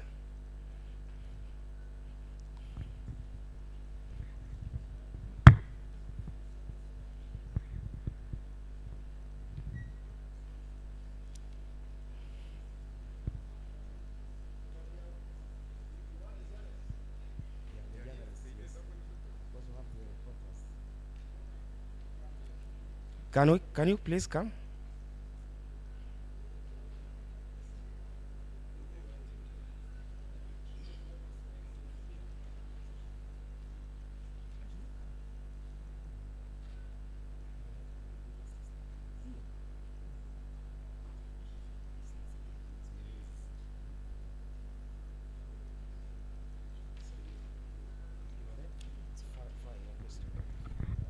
Thank you very much.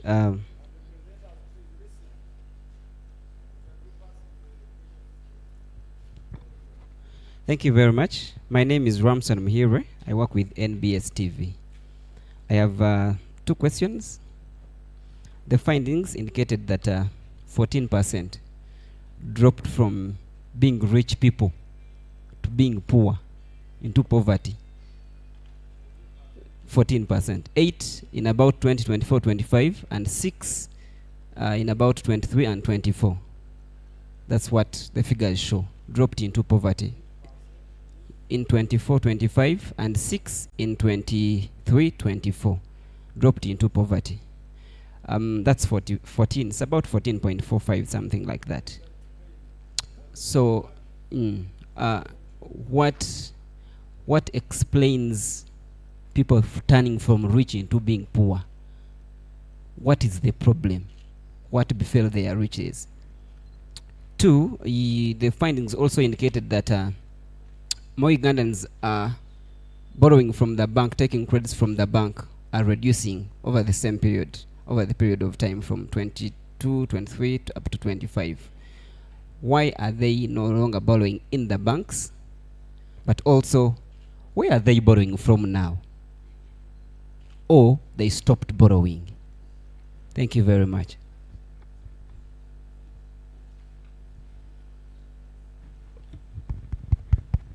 These are very good questions, Stephen, you can get. But what I want to tell you, we have been very careful not to say from rich to poor or poor to rich. You are either poor or non-poor. Whether non-poor means rich, I don't know. So can you answer whether for the 3 years we have surveyed, people have become poor is 14% because it's adding. Yeah, thank you, Edie. I can explain his question. First of all, I explained to him that those numbers are not additive. What this means, we track a person and find out their status in a certain wave.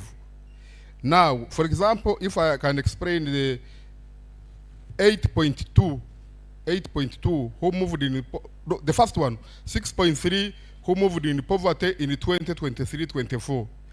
These people were not poor when we started in 21-22, but they moved in poverty in 2023-24. Now, when we come to 2024-25,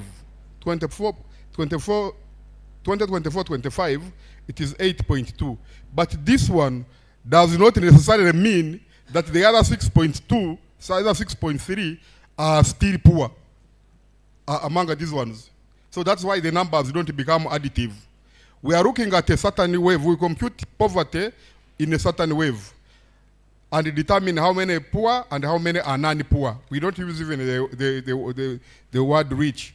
And even this non-poor, the non-poor has people who are slightly above that poverty line, and it has some who are very near that poverty line. So any small shock in the household makes them go down a bit from that number. So these numbers are dependent on a particular period. They are not added that this year they were this, they are not the same people. I don't know whether I'm clear or... Eh?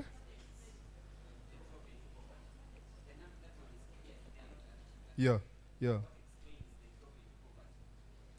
I think that's a hard one because what explains the drop into poverty is what I'm saying. In terms that household may have been shocked, or you may find even when you are saying they are not poor. For example, if our cutoff is at 16, and the person was at 16.5, you see, 16.5 is near 16. So if anything affects that household most likely will go down beyond the what.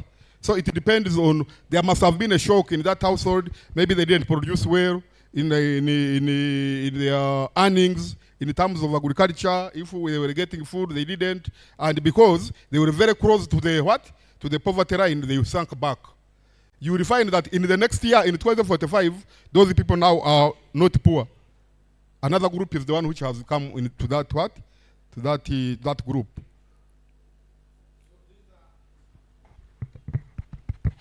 These are vulnerabilities. People are vulnerable. Today you are non-poor, but if there is some slight shock in the household, you gravitate back into poverty. That's why, for you to be sure, you need to pull very far above the poverty line. And the intervention should actually look at these people who are hovering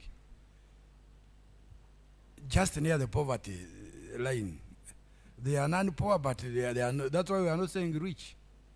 Any slight shock, either in the harvest or death in the household, especially household head, will force you back into poverty. I hope you have understood that we don't add. The message is actually that people who were poor in wave 1, 2021, and also poor in the 2022, 23, 24, but moved out of poverty in the 2024, 25 was 3%. Poor, now you are rich in your language. Poor, you are now non-poor. So focus should be on this group, 3% nationally.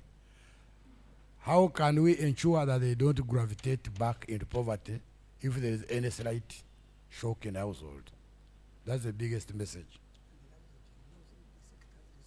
And now we can track, we know which sector, where they work, where they stay, so they can be followed up. If there is a lump sum transfer, these are the people who should be given. PDM maybe should focus on this. Most likely you'll find they are the same people who are in subsistence economy, the 3% of the entire population. Then you asked another question on more Ugandans borrowing from banks are reducing. Yes, we have seen the data you say telling us. Even more, the Ugandans who are banking is reducing. Is it because of trust? Is it because of these other money lenders? Or borrowing from a relative? That's why these money lenders, the ones they call sharks, are growing, even when their interest is high. So there is a problem that needs to be answered by those in the financial and banking services.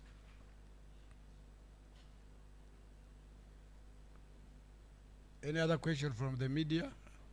The platform was for the media only. Yes, Johnson. Who has the microphone?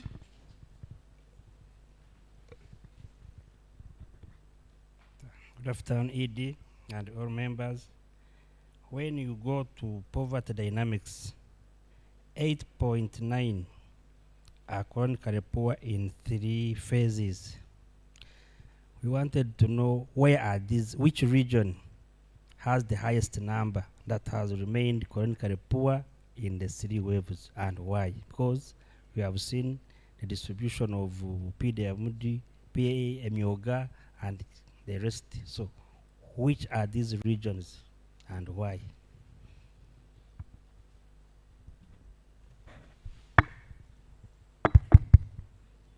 Stephen, can't the data show? Yes,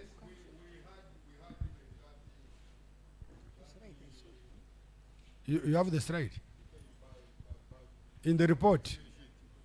we had an Excel sheet, and it is even there in the report.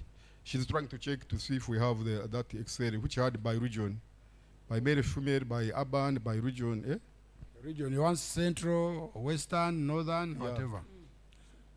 That's You, what we you had. cross-check before we leave, we shall give them. Let her check, we shall share it with you. Okay? I think that's all. Thank you very much, those who came. Those who we stopped from coming, we are very sorry. We wanted to ensure that we are safe. Things that are happening across our neighbors, the neighbor in Congo, are not good. I think they got Ebola and kept quiet. So in Uganda, we are very vigilant. We don't want any transmission. So that's why we didn't want to. These people are part, they are always here. we've not interacted with the rest, so you have to be very careful. Ebola is transmitted by contact, so I think handshaking and these other things should pause as of now. And I think I want to thank government for having stopped the matters there, because that group that come from Congo may have could have brought issues here. And what is important is that the public has followed at in their homes. Since it had rained, it would even delay to start, but now we can utilize the SOPs. And I think now we have activated our business continuity plan. We have looked at our risk register. We found the disease outbreak is high, and we have to ensure we mitigate the transmission. Thank you very much. If there is any other announcement, Leader Council can take over.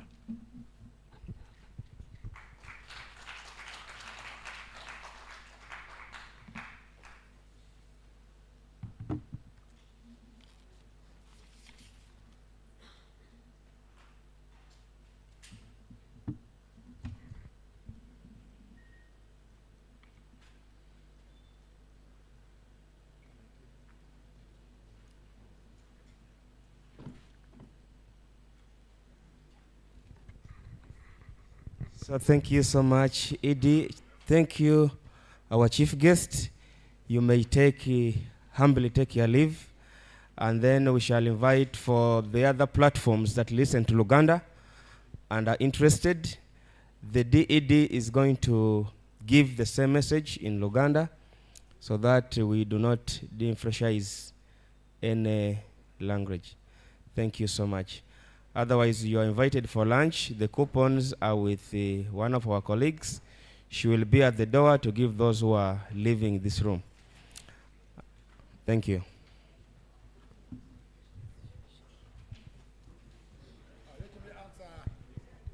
Let me answer Johnson. Where is he? Oh, Stephen, you want to answer it? I can't see it very well. Answer him.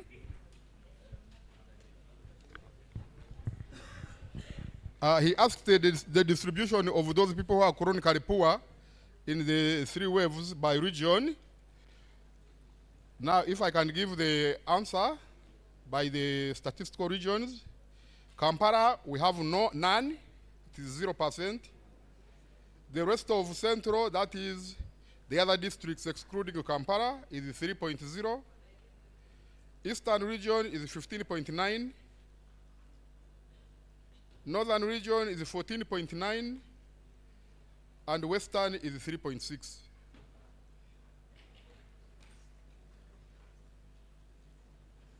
That is the distribution of the 8.9% who are chronically poor.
erinnya eryange nze Dr.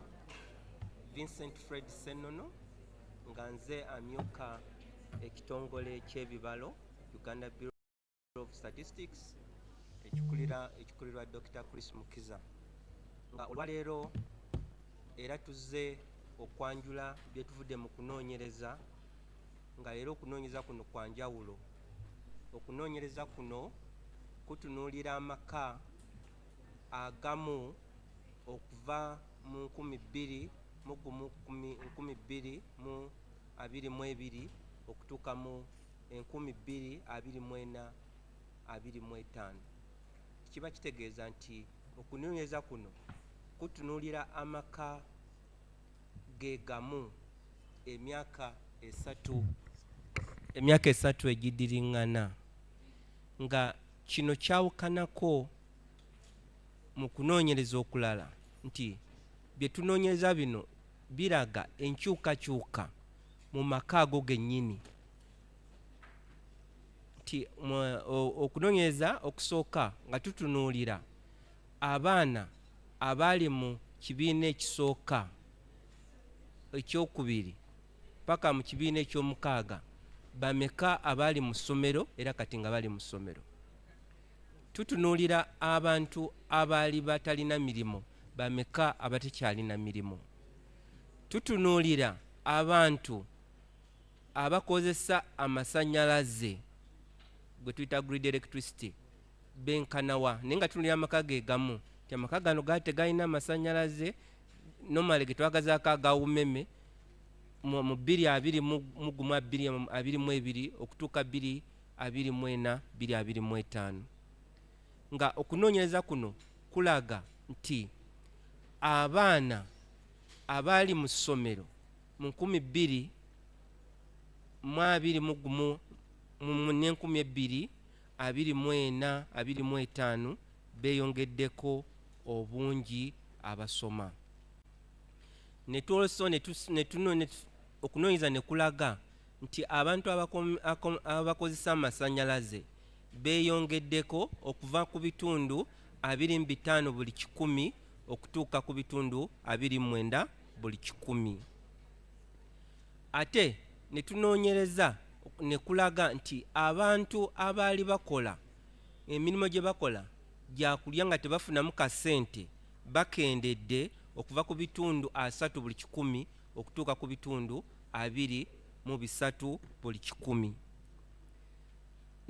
Okunoonyereza ne kulaga nti abantu ababadde oba amaka amaavu mu save zonna buli obutundu 8 n'obuwuziwuzi 9 ku maka gonna mu Uganda, bo mu myaka 3 gye tunoonyerezaamu basigadde nga baki nga baavu.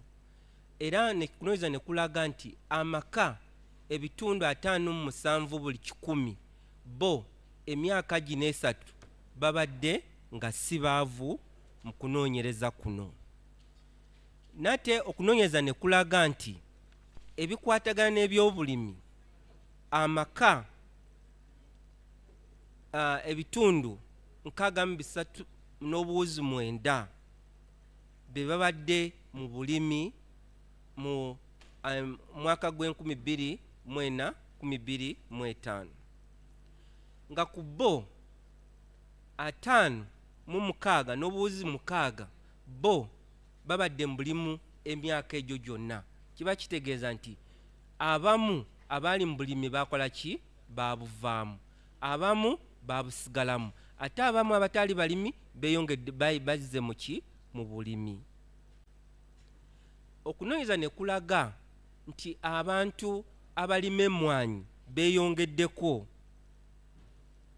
n'abantu abalima muwogo n'abantu abalima amatooke beeyongeddeko, nga abalima emmwanyi beeyongeddeko ebitundu 4 n'obuwuzi 7, abalima muwogo beeyongeddeko obutundu 5 n'akawuzi kamu mu myaka 2022 ne 24-25.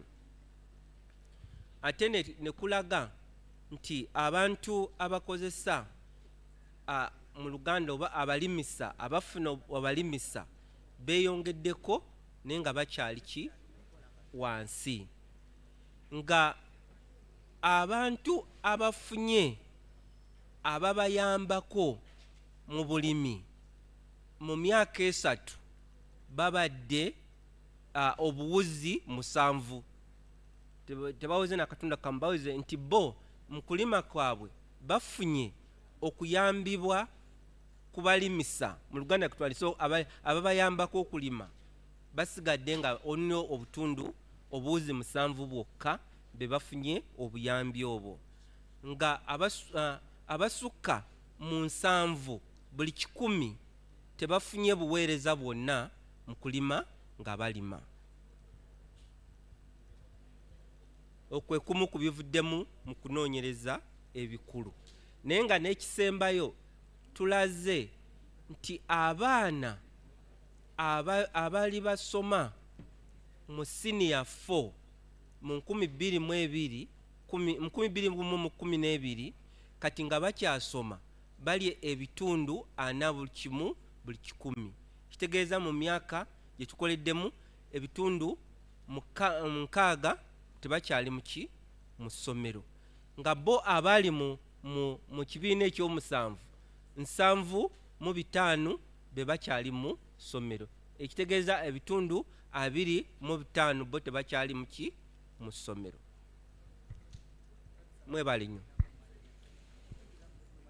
Erinnya eryange nze Dr. Vincent Fred Senono, nga nze amyuka omukulu ekitongole ekivunaanyizibwa ku bw'ebibalo.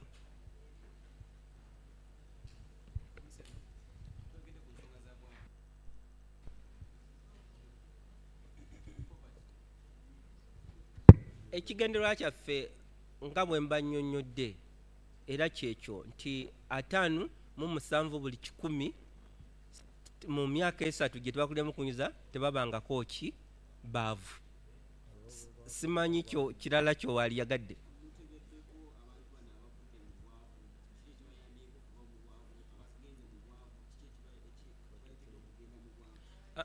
N'abalemeddemu bwe tumala okunoonyereza kuno, kubanga kati okunoonyereza kuno kutuwa kye tukoze eki kye tuzudde, naye tulina kye tukola okuddayo okunoonyereza nga tufainenga biki ebireetera abantu obo okukola ki okuba abaavu oba okuva mu bwavu. Naye kati tubawa nga ebibalo bwe bikola ki bwe biraze, naye tujja kubanga tuddako okubabuulira ebibalo ebikwatagana n'engeri ki kati ng'ebitongole ebirala nga Economic Policy Research Center, National Planning Authority n'ebirala bye bivunaanyizibwa okugenda maaso wansi okunoonyereza nti lwaki obwavu bukola ki bukendeera oba lwaki obwavu bweyongera. Naye ffe mu Luganda tukita ndabirwamu, tukuwa kye tukoze ki tekizudde, tetuwongerako nnyo okunoonyereza nti lwaki obwavu bukendeera lwaki obwavu bugenda. Naye ffe tukuwa nti mutwasanga nga tutandika embeera yali bweti, ate bwe tukomereza embeera eri kiki eri bweki, amaka bwe gakola ki bwe gagamba.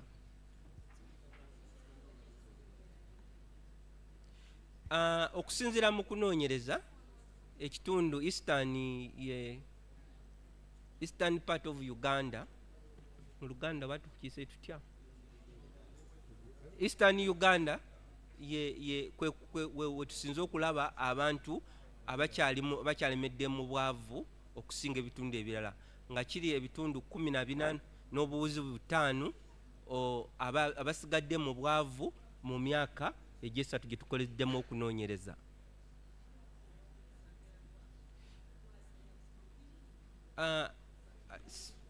Report tugirina naye sikirina, naye nga okulaga kiraga nti abaana bwe batuuka mu P7 abasinga ekitundu 25 tebakola ki tebeeyongerayo kusoma, ate nga bw'olaba nti abadde mu P1 bali waggulu abasoma abakyasoma naye bw'otuuka ku P4 P5 P6 abaana beeyongera okukendeera abatakyasoma.